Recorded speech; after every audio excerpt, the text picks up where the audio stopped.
this video. In this video we are going to discuss resultant of two vectors.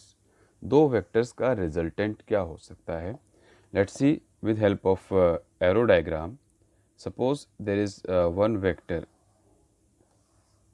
directing from A to B. A से B तक ये एक vector है. Now there is one vector directed from B to C. B से C तक एक दूसरा vector है. Now resultant of vector A B and B C, इसका रिजल्टेंट मतलब अगर आप ये समझ लीजिए कोई एक पार्टिकल है या कोई एक ऑब्जेक्ट है जो यहाँ ए पर है, वो अगर ए से बी तक जाता है फिर बी से सी तक पहुँचता है. अब वो फाइनली यहाँ पहुँच चुका है. एक पार्टिकल पहले ए से स्टार्ट हुआ, बी पर पहुँचा, फिर बी से चलकर वो सी पर पहुँच गया. अब वो यहाँ आ गया है. तो इस पूरी जर्नी में, पूरे रूट में इनिशियल पॉइंट है ए और एट लास्ट टर्मिनल पॉइंट हुआ सी. तो अगर एक ऑब्जेक्ट ए से बी तक जाता है फिर बी से सी तक पहुँचता है, that can be said to be equivalent to this, कि वो सीधा ए से अगर सी तक पहुँच जाएगा तो भी जर्नी वही मानी जाएगी, A to C.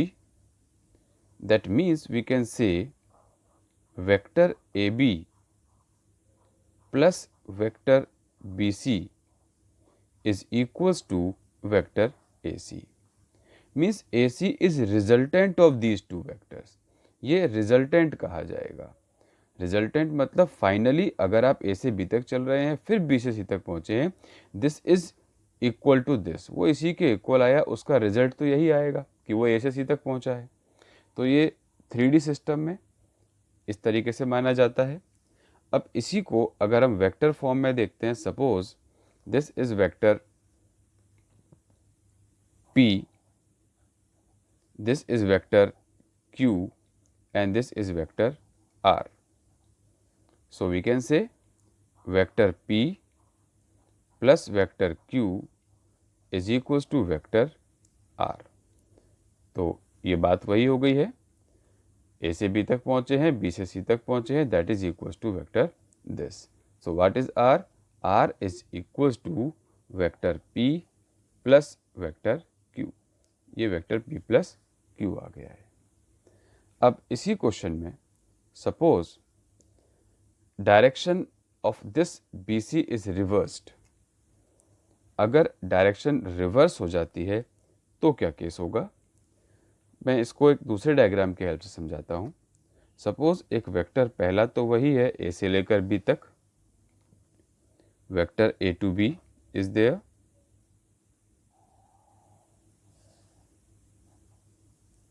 ए और बी, ये जो ए सी है मैं इसको अगर रिवर्स कर देता हूँ, या ये समझें इस बी सी को मैं रिवर्स करता हूँ. इस ट्राइंगल में देखें, अब मैं इस AC को भी पहले ज्वाइन कर रहा हूँ. ये आपको एरो डायग्राम की हेल्प से ही समझना होगा, तो आप इसको अच्छे से समझ पाएंगे. अब यहाँ हम देखें इस ट्राइंगल में, तो AB और BC तो अलग अलग डायरेक्शन में है. A से B तक आ रहा है, C से B तक भी आ रहा है, ये जो भी पार्टिकल है. हम इस ट्राइंगल में ये तो कह सकते हैं that A to C plus C to B is equals to A to B. That means vector AC plus vector B to C is equals to vector AB. ट्राइंगलों में डायरेक्शन का बहुत इंपॉर्टेंट रोल होता है. यहाँ direction देखें, पहले A से B तक जा रहे हैं फिर B से C तक पहुँचे हैं, वो इक्वल हो जाता है आप A से C तक पहुँच जाए. इस ट्राइंगल में आप A से B तक जाने के बाद आगे मूव नहीं कर रहे हैं, एरो रिवर्स बना हुआ है. तो हम यहाँ से चल रहे हैं, अब A से लेकर C तक गए, C से फिर B तक आए हैं. This route is equal to A B, equal to this one in 3D system. तो AC plus BC equals to AB हो गया है. A टू C जाएँ और फिर C टू B आएँ, वो इक्वल ही तो होगा कि आप A से B तक डायरेक्ट आ गए हैं. तो इन दिस केस ये जो B टू C आया है BC वेक्टर, इसको अगर मैं राइट हैंड साइड पर शिफ्ट करता हूँ तो ये बन जाएगा A C vector is equals to A B vector minus B C vector. अब इसको उसी नोटेशन से अगर हम शो करते हैं पी क्यू और आर से, तो यहाँ देखें, या मैं इसको वेक्टर यू वी और डब्ल्यू ले लेता हूँ। If this is vector U, if this is vector V, then ये अगर u है, ये अगर v है, then this is vector u minus vector v। ये वेक्टर u है और ये वेक्टर v है। u minus v is equals to this vector, इसको किसी और नोटेशन से डिनोट कर देते हैं, वेक्टर w। तो ये रिजल्टेंट के ही कंसेप्ट से हम समझ पा रहे हैं दो वेक्टर्स के एडिशन का क्या मतलब होगा और दो वेक्टर्स के सब्ट्रैक्शन का क्या मतलब हुआ।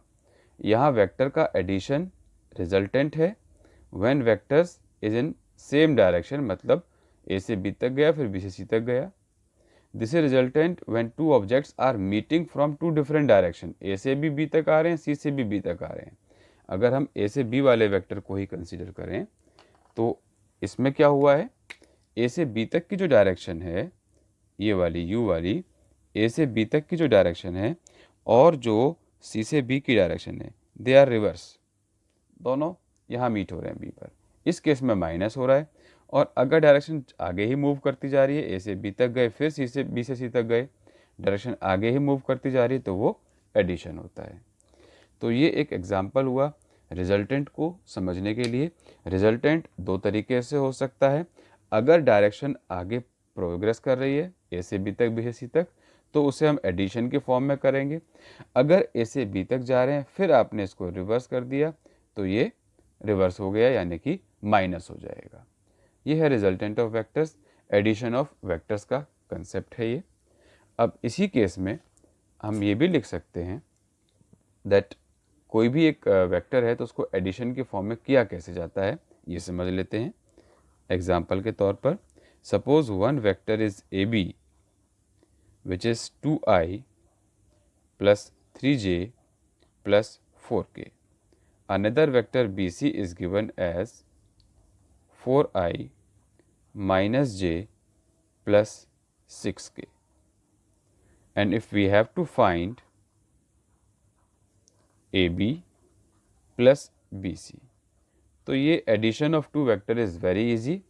सिंपली इन दोनों को हम एडिशन में लिखेंगे, 2i plus 3j plus 4k, और दूसरा वेक्टर एडिशन में आ गया है 4i minus J plus 6k। Simple i वाले कंपोनेंट को i से ऐड कर दीजिए, j वाले कंपोनेंट को j से ऐड कर देंगे और k वाले कंपोनेंट को k से ऐड कर देंगे। तो 2i plus 4i is 6i plus 3j minus j is 2j and 4k plus 6k is 10k। तो ये इस तरह से आंसर आ जाता है। अब हम देखते हैं subtraction, difference of two vectors. अगर हमें फाइंड करना है ए बी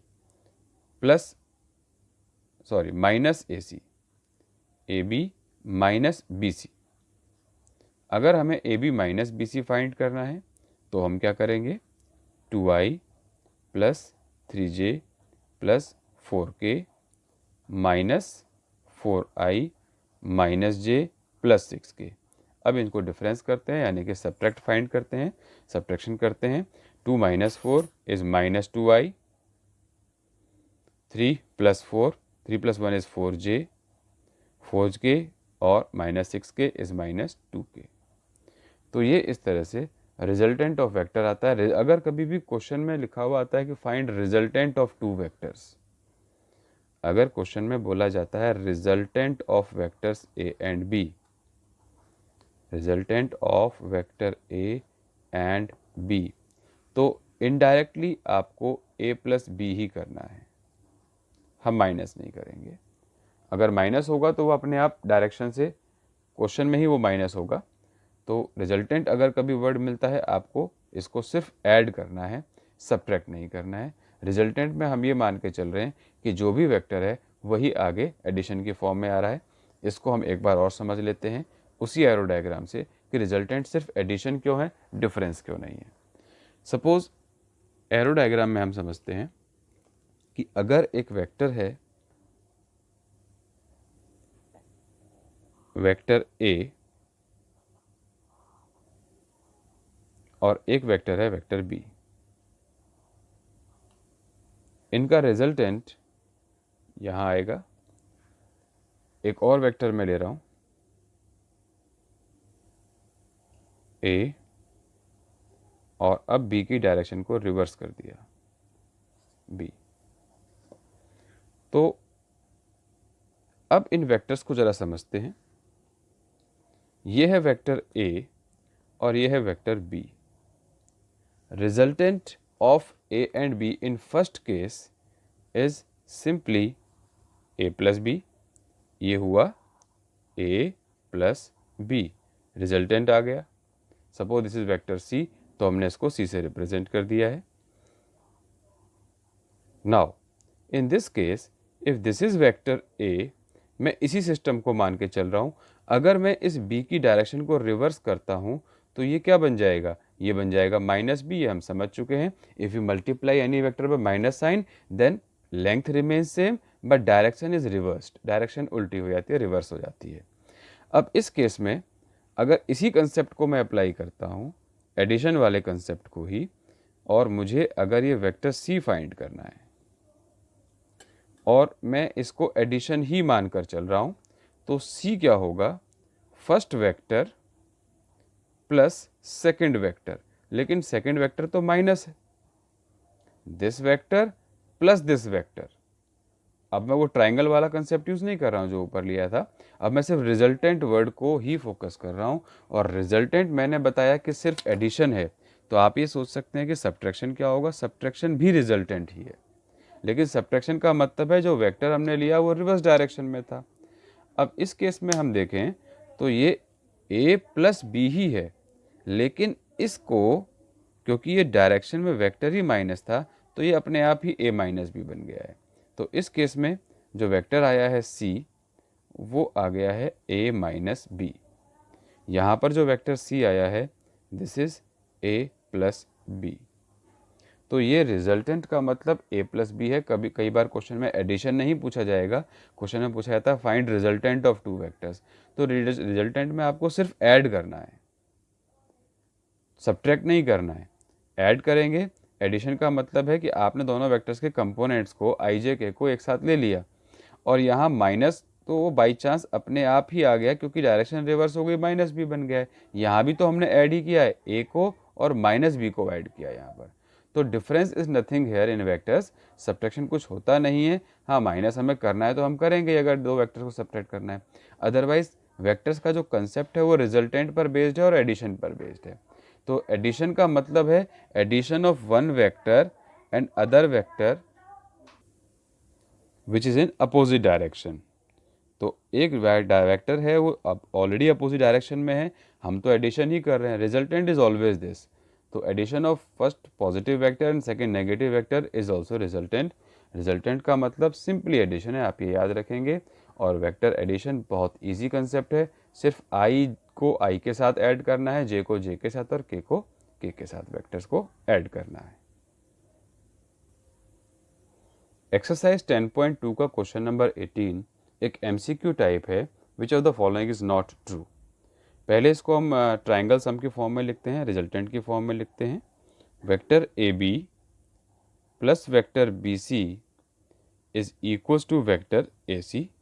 डायरेक्शन चेक करते हैं, ए टू बी आप जा रहे हैं, फिर बी टू सी जा रहे हैं, वो इक्वल है कि आप सीधा ए से सी तक जा रहे हैं। So A B plus B C equals to A C. अब इस ए सी को अगर LHS में ले आए तो ये हो जाता है A B plus B C minus of A C equals to 0। अब जो MCQ टाइप क्वेश्चन है उसमें हम अपने ऑप्शंस को देखते हैं, तो A B plus B C minus A C equals to 0, ये हमें ऑप्शन नंबर बी मिल जाता है। That means option B is correct. अब एक वेक्टर अगर ए सी की फॉर्म में है, हम ये पहले पढ़ चुके हैं that vector A C is equals to negative of vector C A.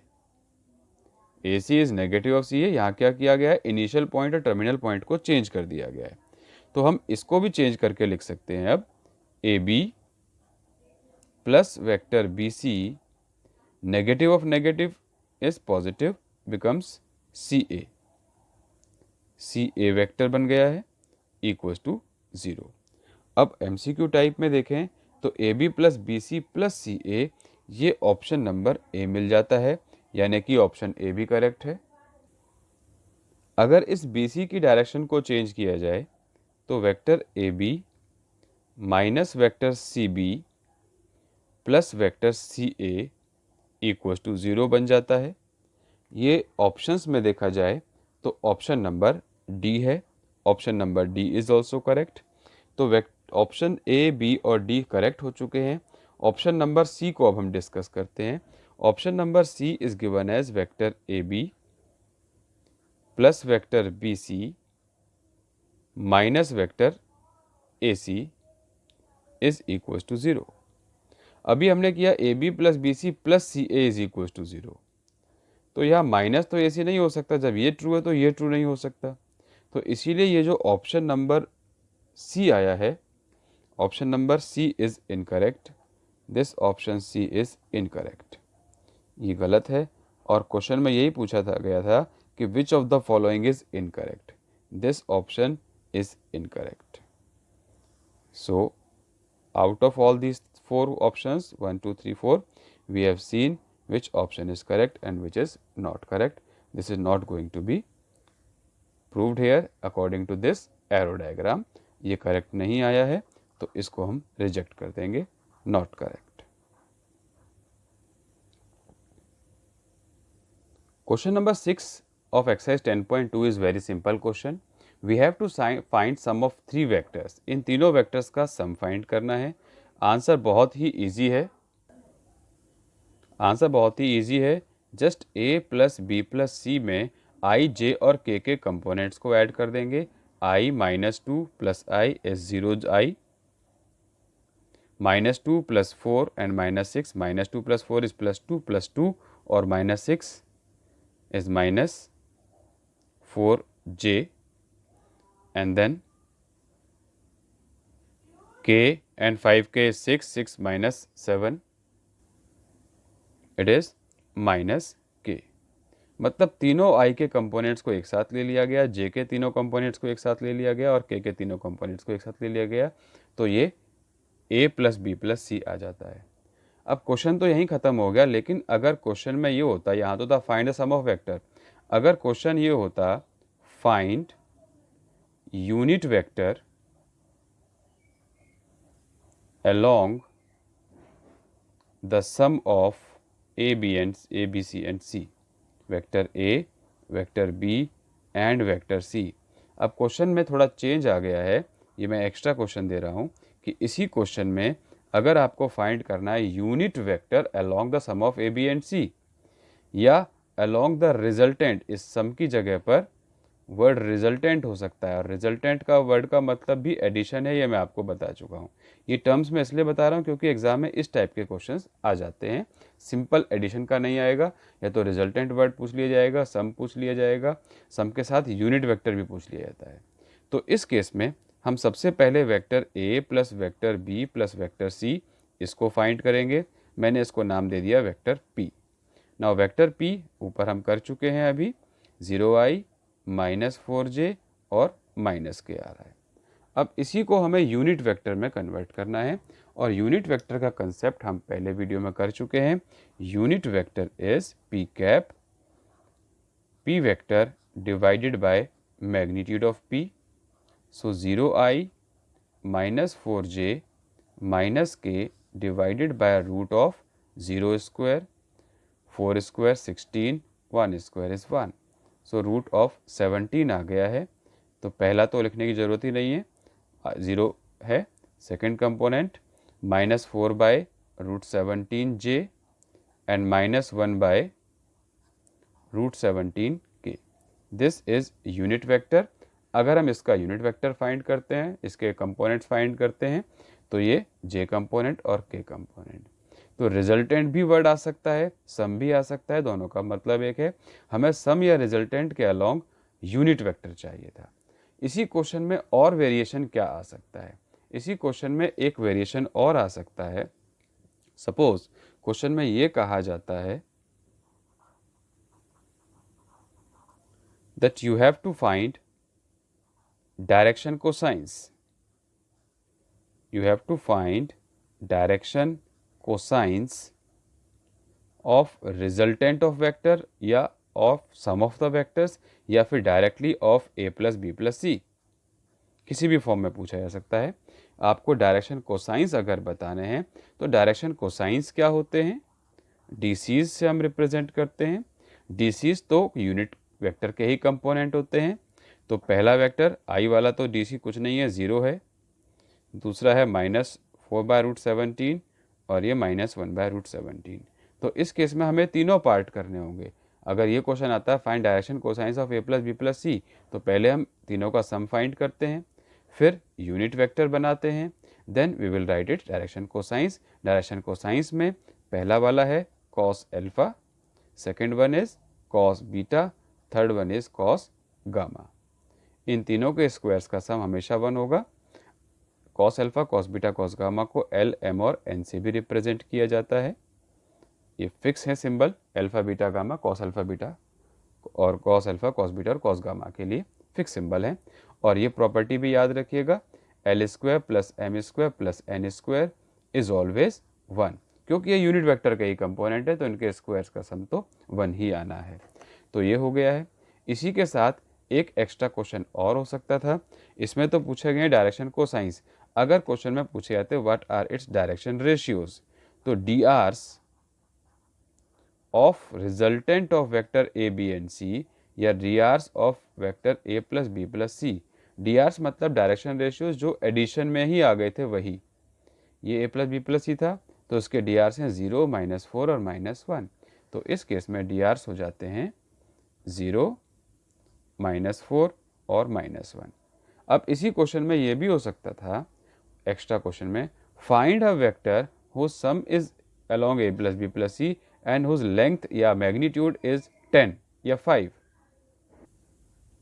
Means हमें ये कहा गया है कि मैग्नीट्यूड 5 होना चाहिए और रिजल्टेंट ऑफ दिस होना चाहिए ए प्लस बी प्लस या इसकी डायरेक्शन में होना चाहिए। तो ये जो यूनिट वेक्टर हमने बनाया था इसको अब हम 5 से मल्टीप्लाई कर देंगे। आंसर हो जाएगा 5 times of unit vector, this much. इसको हम सिंप्लीफाई करके लिख सकते हैं। तो पुराने कंसेप्ट जो भी हमने अभी तक किए हैं इस चैप्टर में, अभी तक के मैग्नीट्यूड को लेकर या डायरेक्शन कोसाइंस को लेकर, वो यहाँ पर किसी भी फॉर्म में इन क्वेश्चंस के साथ मिक्सअप होकर पूछे जा सकते हैं। Now our next topic is section formula. Section formula हम कर चुके हैं 2D सिस्टम में, कोऑर्डिनेट सिस्टम में। उसी तरीके से इसको समझते हैं। Suppose there is one vector A, another vector b which is being intercepted by, या बीच में कहीं एक वेक्टर है वेक्टर r। ये एक वेक्टर r ले लिया और ये एक लाइन पर अगर हैं, एक ही लाइन पर हैं, तो इसका मतलब ये जो r वेक्टर है this is internally between a and b, कहीं इंटरनल डिवीजन में है। And suppose their ratio r is dividing vector a and b in ratio m:n, m:n ratio में है। तो vector r will be cross multiply होता है m की multiply b के साथ, m into B vector plus n into A vector divided by m plus n। Internal division का ratio हम कोऑर्डिनेट्स के लिए करते थे, अब ये पूरे पूरे वेक्टर के लिए कर रहे हैं। Similarly if r is outside and means we can say if it is external division case, एक पॉइंट मैं लेता हूँ r, यहाँ है कहीं बाहर, ये a और ये b। अगर ये वेक्टर r है, ये वेक्टर a है और ये वेक्टर b है, इन तीनों को ज्वाइन कर देते हैं। And suppose this time r is in external division and now ratio r to b is m and a to b is r to a is n। तो इस केस में अब एक्सटर्नल डिवीज़न वाला ratio वाला formula लगेगा। External के case में vector are will B, अब यहाँ देखें ये पूरा था एम से लेकर बी के अलोंग था, तो एम की मल्टीप्लाई अब ए के साथ होगी। तो यहाँ पर क्या हो जाएगा, सेम फॉर्मूला लगेगा बट ये रिवर्स डायरेक्शन के लिए हो जाएगा, माइनस साइन के साथ हो जाएगा। यहाँ मैं रेशियो चेंज कर रहा हूँ, ए के साथ ये एम डिस्टेंस है और बी के साथ ये एन डिस्टेंस है। मीन्स ये जो रेशियो है इसका बी के साथ ये एन पर है और ये बी पर है। अब इसका फॉर्मूला हो जाता है M vector B minus N into vector A divided by M minus N. ये हुआ है इंटरनल रेशियो और माइनस वाला फॉर्मूला होगा एक्सटर्नल डिवीजन के केस में, एक्सटर्नल रेशियो के लिए। When R is dividing A and B internally, here R is dividing A and B externally. In both cases, ratio is m is to n. m is to n ratio लिया गया है। तो ये formula बहुत easy रहे, आपको समझने में इजी रहा होगा क्योंकि हम पुराने कंसेप्ट से रिलेट कर पा रहे हैं। लेकिन ये जो डायग्राम बनाया गया ये एक्यूरेट नहीं है, क्योंकि वेक्टर किसी पॉइंट से रिप्रेजेंट हो रहा है ऐसा तो नहीं होता, वेक्टर तो किसी डायरेक्शन से रिप्रेजेंट होता है।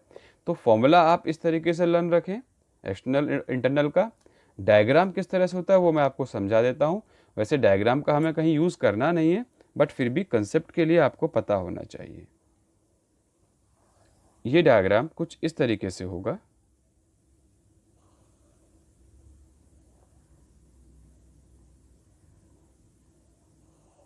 डायग्राम पर बेस कोई क्वेश्चन नहीं आता है। ये वेक्टर पहला वाला बी है, ये वेक्टर आर है और ये वेक्टर ए है।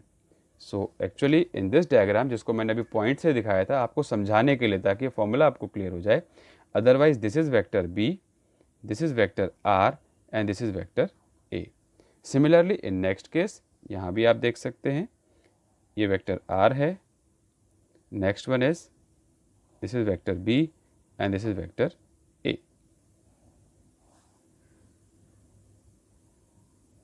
तो आर कोई पॉइंट नहीं है, आर एक वेक्टर है। ये सिर्फ आपको समझाने के लिए बताया गया था ताकि आप इसको पुराने फॉर्मूले से 2D और 3D वाले फॉर्मूले से रिलेट कर पाएँ, कोऑर्डिनेट ज्योमेट्री वाले फॉर्मूले से। फॉर्मूले बड़े इजी हैं। सिमिलरली एक मिड पॉइंट फॉर्मूला भी होता है, क्योंकि वो भी यूज़ होता है, वो भी आप समझ लीजिए। तो मिड पॉइंट फॉर्मूला बड़ा ईजी है। अगर आर एक वेक्टर है जो कि ए और बी के बिल्कुल मिड में है, तो मिड पॉइंट के लिए R will be equals to simply A plus B both divided by 2। दोनों वेक्टर्स को ऐड करना है और 2 से डिवाइड करना है। इसका डायग्राम मैं नहीं समझा रहा हूँ क्योंकि वो यही केस हो जाता है। Ratio will be 1:1। दोनों में जो रेशियो होगा, जिसे हम m:n कह रहे थे, वो रेशियो हो गया है अब 1:1। तो 1:1 फॉर्मूले वैल्यू अगर हम यहाँ पुट करते हैं इंटरनल वाले केस में, तो वो ये इंटरनल का मिड पॉइंट फॉर्मूला बन जाता है। तो ये इस तरह से सेक्शन फॉर्मूला पर बेस्ड क्वेश्चन भी अब आप कर सकते हैं। In question number 15 of exercise 10.2 we are given two position vectors. वहाँ वर्ड यूज़ किया गया पोजीशन वेक्टर, मैंने उसको ओपी और ओआर में कन्वर्ट कर दिया है। And we have to find position vector of R, एक अलग वेक्टर है आर जिसको हम आर कह सकते हैं, which is dividing this P and R in 2:1 ratio internally. Internal का फॉर्मूला हम कर चुके हैं। तो इंटरनली वैल्यू में अगर हम देखते हैं इसको, पहले मैं वेक्टर में को पॉइंट की फॉर्म में दिखा देता हूँ। If this is point P, this is point R and here is any other point we have to find, sorry this is Q। इसको मैं Q ले लेता हूँ। R वेक्टर तो हमें फाइंड करना है। P and Q are two position vectors if this is Q position vector. तो अब हम इसको कर सकते हैं, ये वाला वेक्टर है R और रेशियो है 2:1 इंटरनली। तो क्रॉस मल्टीप्लाई होती है, 2 की मल्टीप्लाई Q के साथ होगी, 1 की मल्टीप्लाई P के साथ होगी। So we can say using section formula 2 multiplied by vector OQ plus 1 multiplied with P point, 1 multiplied with OP vector whole divided by 2 plus 1। 1 add क्यों हो रहा है? क्योंकि ये इंटरनल का केस है। अब इसे सिंप्लीफाई करना है, बहुत इजी सिंप्लीफिकेशन से, जस्ट वैल्यूज़ को पुट करना है और सॉल्व करेंगे। -i प्लस जे प्लस के, ये पी वेक्टर आ गया है, क्यू वेक्टर आ गया है, plus 1 into I plus 2j minus K, whole thing is divided by 2 + 1 यानी कि 3। अब इसको सिंप्लीफाई कर देते हैं। -2 + 1 is -1i, 2j + 2j is 4j, 2k - k is 1k, whole thing is divided by 3। इसको होल 3 ना लिखकर मैंने अब अलग अलग लिख दिया है। सेम वे ये तो था 2:1 इंटरनली। अगर क्वेश्चन में होता है 2:1 इंटरनली, वो सेकंड पार्ट है इसी क्वेश्चन का। सेकंड पार्ट में रेशियो सेम दिया हुआ है 2:1, बट इट इज़ एक्सटर्नली। अब एक्सटर्नल डिवीज़न है तो सिर्फ माइनस का डिफरेंस आ जाएगा। अब यहाँ पर जो हमने प्लस लिखा था अब ये माइनस हो जाएगा। तो O R vector in this case मैं लिख देता हूँ direct, O R vector will be 2 into OQ minus 1 into OP vector divided by 2 minus 1। अब इसको सब्ट्रैक्ट कर दिया जाए। सपोज यहाँ माइनस है, मैं डायरेक्ट आंसर लिखता हूँ, -2 and -1 will be -3i, 2j - 2j will be 0j, and third one 2k यहाँ प्लस हो जाएगा जब माइनस करेंगे तो +3k, होल डिवाइडेड बाय 2 - 1 यानी कि 1, ये आंसर आ जाता है। तो इस तरह से हम इंटरनल डिवीजन और एक्सटर्नल डिवीजन के क्वेश्चंस को कर सकते हैं। In question number 16 of exercise 10.2, vector p and position vector or we can say point p and q is given. We have to find position vector of their midpoint. हमें mid point के position vector चाहिए। Point दिया हुआ है तो position vector of p, जिसको हम OP से रिप्रेजेंट करते हैं, that will be 2i + 3j + 4k। Simply इन कंपोनेंट्स को i j k के साथ लगा दिया है। Vector OQ is 4i + j - 2k। अब मिड पॉइंट चाहिए। मिड पॉइंट को अगर मैं r से रिप्रेजेंट करता हूँ, so OR vector will be vector OP + vector OQ whole divided by 2। दोनों वेक्टर्स का एडिशन डिवाइड बाय 2। सिंपल हो गया है। 6i + 4j + 2k, दोनों वेक्टर्स को ऐड किया, होल डिवाइड बाय 2। तो मिड पॉइंट हो गया है अब 3i + 2j + 1k। ये OR वेक्टर आया है। अब क्वेश्चन में था कि आपको बताने हैं पॉइंट्स या कोऑर्डिनेट्स। अगर पोजीशन वेक्टर बताना है तो ये पोजीशन वेक्टर आंसर आ चुका है। क्वेश्चन में था फाइंड पोजीशन वेक्टर, ये आंसर आ गया। लेकिन अगर कोऑर्डिनेट्स पूछे जाते हैं, पोजीशन वेक्टर तो आ चुका है, कोऑर्डिनेट्स पूछे जाते हैं तो कोऑर्डिनेट्स हो जाएंगे इसके 3, 2 एंड 1। क्वेश्चन किसी भी फॉर्म में हो सकता है। आपको ध्यान रखना है कि पूछा क्या गया है वही आंसर देंगे। पोजीशन वेक्टर पूछा गया है तो position vector of mid point is this. ये मिड पॉइंट के पोजीशन वेक्टर्स आ गए हैं।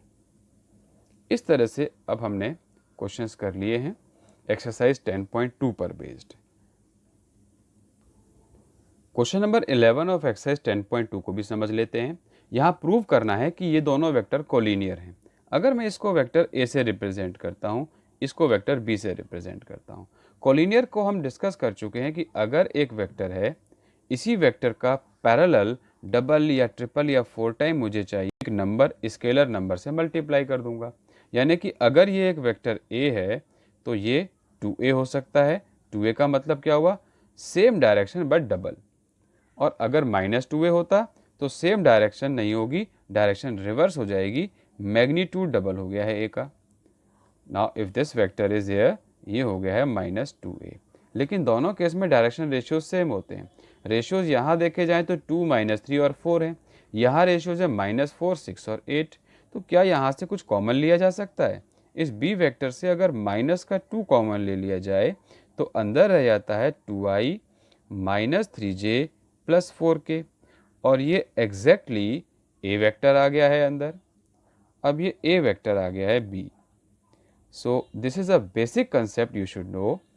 If vector B is lambda times of any other vector where lambda is any scalar, कोई कांस्टेंट नंबर है, स्केलर नंबर है, कांस्टेंट या scalar कहना चाहिए इसको। अगर कोई कांस्टेंट का मल्टीपल आता है, ये नेगेटिव भी हो सकता है, then A and B are collinear, then vector A and vector B are said to be collinear. इनको हम कोलिनियर कहते हैं।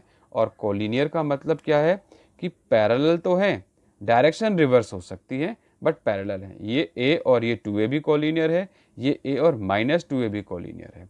तो ये कंडीशन है, कंडीशन बहुत इंपॉर्टेंट है, इस चैप्टर में भी काम आने वाली है और नेक्स्ट 3D चैप्टर में भी काम आने वाली है। इस कंडीशन को याद रखिएगा। और कोलिनियर को हम पैरेलल कह देते हैं, अदरवाइज वेक्टर की लैंग्वेज में हम इसको कोलिनियर ही बोलेंगे if one vector is lambda time of other. Parallel vector ही है और किसी एक कांस्टेंट से मल्टीप्लाई करके आया है। So B if it is multiplied by someone it is collinear. इसको चेक करने का एक तरीका और है, शॉर्टकट तरीका है, वो आपको बता देता हूँ। सीधा इनका रेशियोज चेक कर लिया जाए। ये 2 है और ये -4 है। आई वाले को चेक किया तो 2/-4 आ रहा है। जे और जे वाले को चेक किया तो -3/6 आ रहा है। के और के वाले को चेक किया तो 4/-8 आ रहा है। इनका जो रेशियो आएगा वो सेम आना चाहिए तीनों का। यहाँ से भी -1/2 आता है, यहाँ से भी -1/2 आया है, ये भी -1/2 आया है। अगर ये तीनों सेम आ जाते हैं, अगर ये तीनों सेम आते हैं तो हम कहेंगे कि ये वेक्टर कोलिनियर हैं।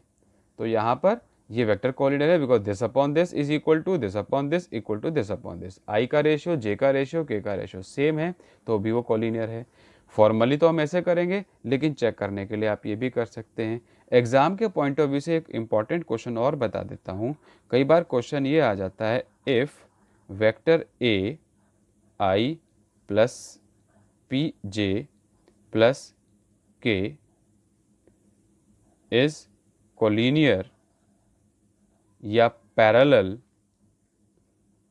with vector b and b is given as 3i plus 6j minus 8qk, then find p and q. P and Q are some constant. We have to find value of P and Q. These two vectors are given collinear.